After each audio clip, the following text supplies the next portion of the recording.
Is it better right now?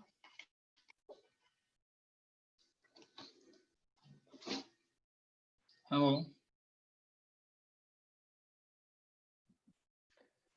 Hello. Oh, so is it better right now? Yeah. Okay.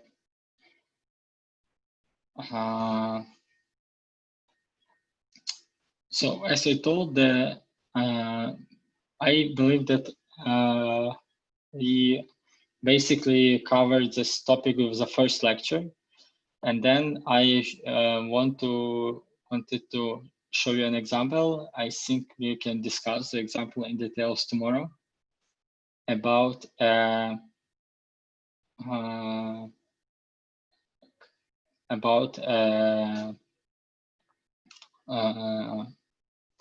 next best action model and propensity model.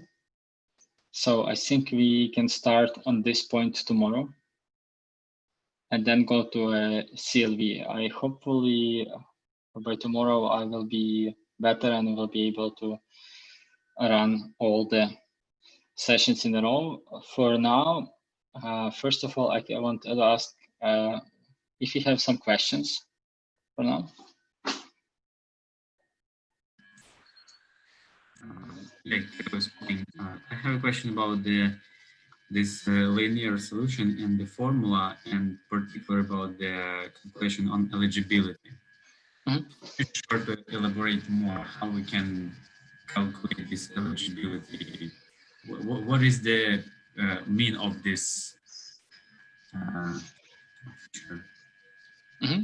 So eligibility is basically if you satisfy a constraints.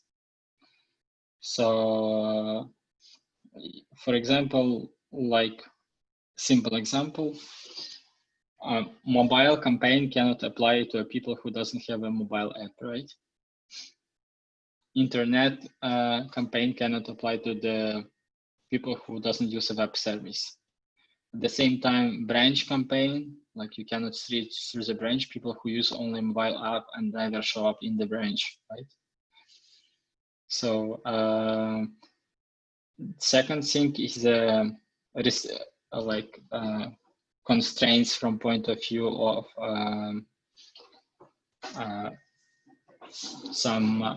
whether some service applies to some specific customer. Like for example,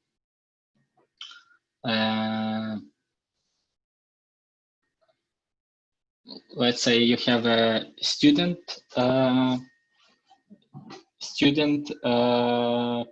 product and non-student product, right?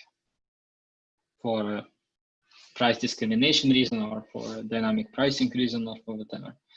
Well, you just check the eligibility that, like, you know, person who is a student, he's eligible to get this product. But some another people who is like above, they are not eligible to run this product. For example, I was studying in Czech Republic in my master's, and by law they had that all students get a banking cards for free. So every bank was obliged to give me a free banking card. And I don't think we have the same in Ukraine, but our banking cards are anyway pretty cheap.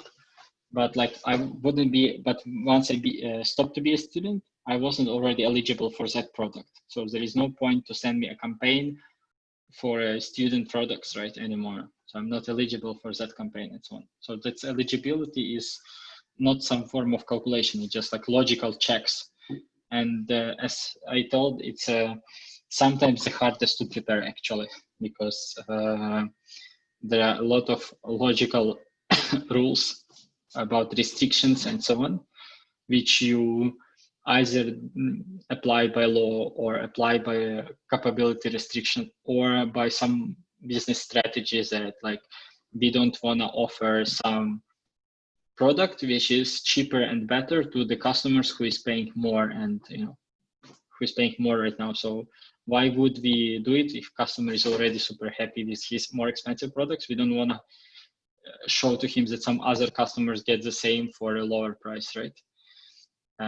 So yeah, so it can be very business specific, this eligibility check.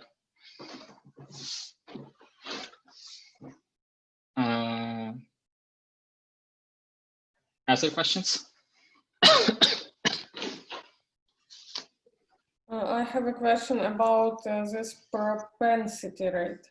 How conceptually what is the logic how you can calculate this rate? So for propensity rate is basically has a few ways to do it, right? One easiest way, so descriptive. I will write it. Propensity rate can be descriptive.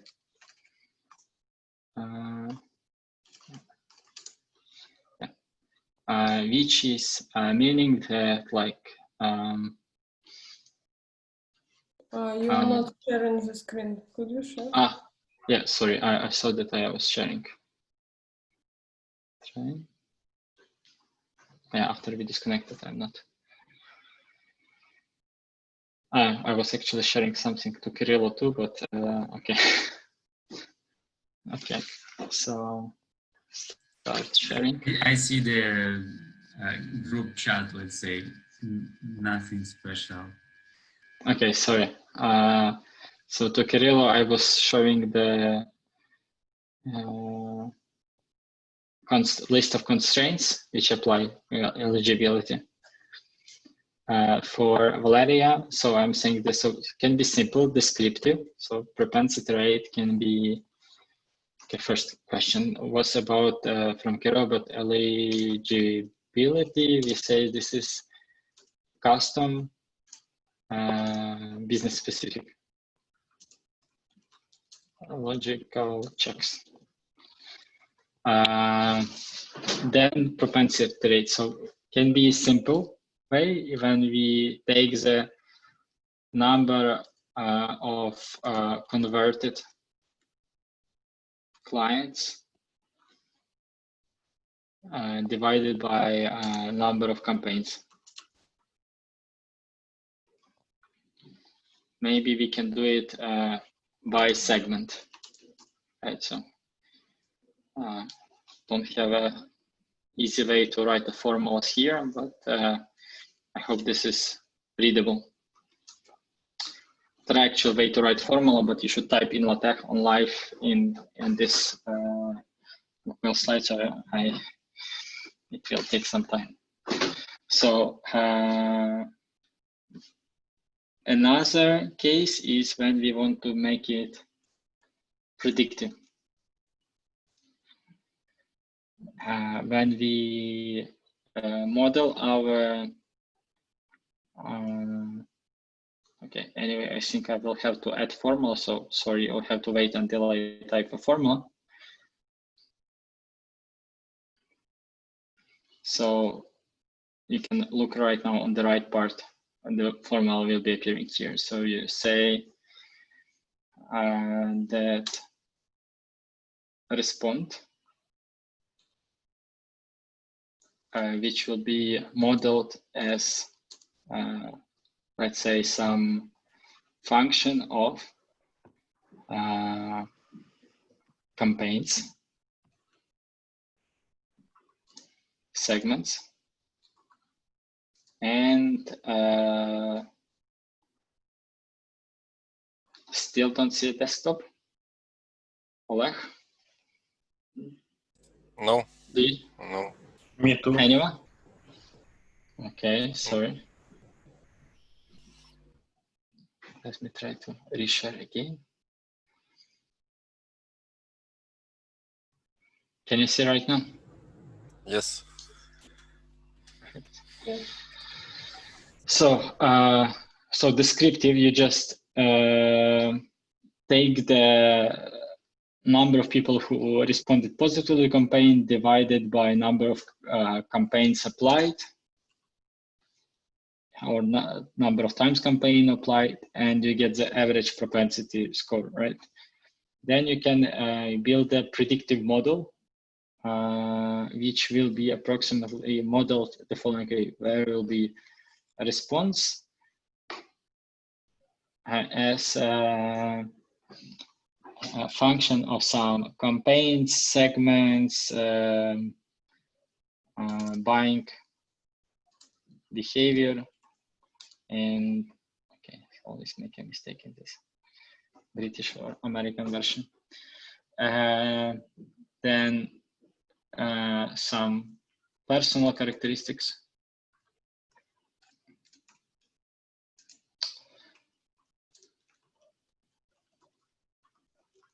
and so on. And eventually it will be something like a machine learning model. I will just give an example of a regression for simplicity. So you'll have some beta 0 plus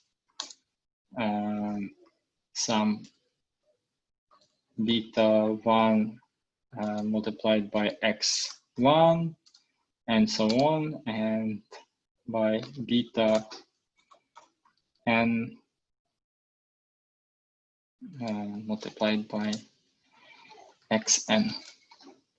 I hope it is. We can see this formula right now when I add it.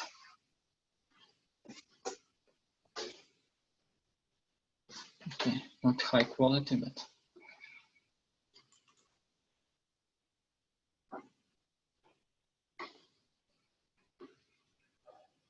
sorry, this not easy to type equations here. This is annoying. I will redo it in a different way.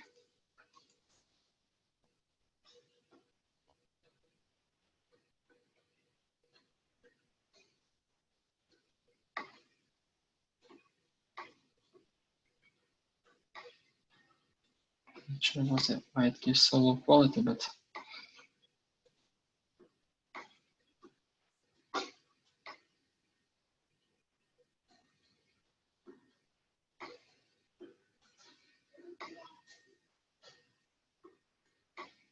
yeah.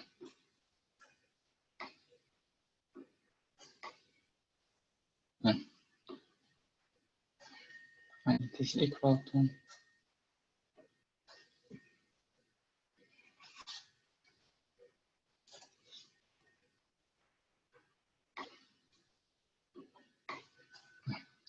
so it will be some machine learning model which will be evaluating the a response of the specific client to the specific campaign. You may model it as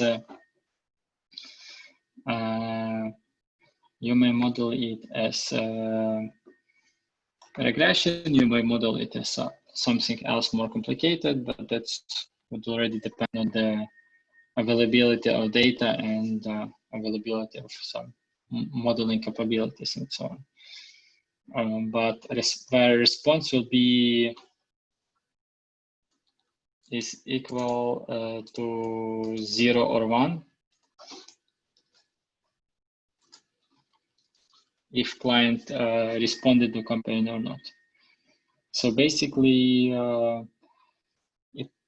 from modeling perspective, can be similar to the way how model churn, and the way we model the churn, it was sorry, it was a classification model, so we can apply a classification model in order to predict how with what probability person will react to the campaign or not. So we'll eventually get some probability between 0 and 1. Yeah. I hope I answered your question. Yes. Yeah. So, I mean, we will have an example tomorrow, coding exercise, and you will see it. Also, maybe before going to my example, you can check one case I found, which is a good example from Microsoft. So Microsoft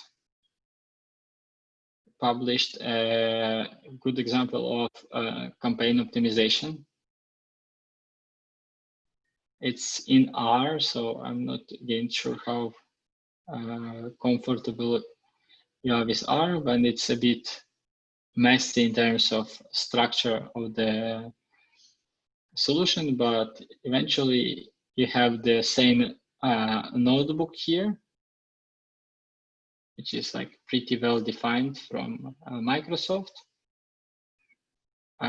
This is, you can upload it to Collab. So you just can import it to Collab and run it to Collab. Just be careful about connection. I'm not sure if they provide here a connection to their database. Seems like, but I'm not really sure. And tomorrow we will talk about one example of campaign evaluation and propensity measurement and about a next best action campaign. And the last but not the least, you should have a test in 15 minutes, so at 10:15. So the test will be the same.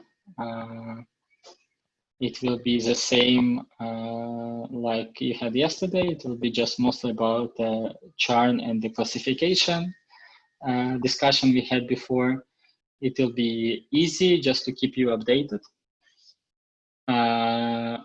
So I suggest that we have a break right now.